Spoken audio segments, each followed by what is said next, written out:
The release of search warrants connected to Sandy Hook school shooting gives us an inside look at this case. Law enforcement experts are reading them with a different and more experienced eye. News 8's Aaron Cox poured over the paperwork today with a veteran Connecticut investigator and joins us live now with his thoughts. Aaron?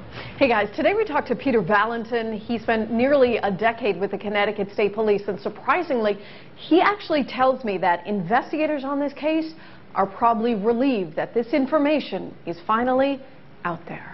When Peter Valentin looks at the Newtown warrants, his first thought is for the investigators on the case. My heart goes out to them because there's no way to make peace with all of that. Valentin spent nearly a decade as a member of the State Police Major Crime Squad, retiring just 2 years ago. He tells me these warrants show investigators were methodical in their work, but even this crime veteran was surprised. I was frankly astonished at how much evidence was found inside the house, and specifically the firearms-related evidence. Deep in the paperwork, it says while no arrests are expected, it can't be ruled out. Valentin says you have to include that language because you never know where the evidence may take you. While it all might seem like it's coming to this inevitable conclusion that no arrests will be made, you don't want to limit yourself to only thinking that that's the end result.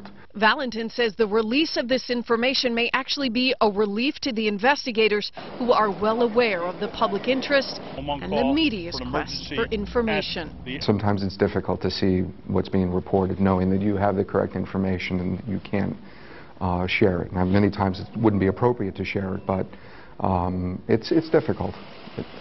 From experience, I can tell you it's difficult. He has a lot of experience investigating crimes. You know, there's been a lot of talk. Why no search warrant for the school, the actual crime scene?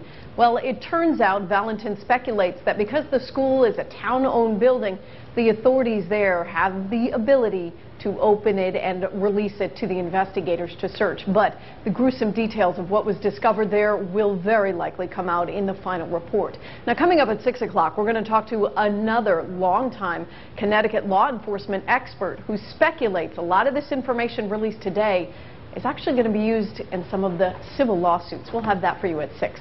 For now, we're live at News 8 Control. I'm Aaron Cox, News 8. All right, Aaron, thanks. Be sure to stay with News 8 and WTNH.com. We will have continuing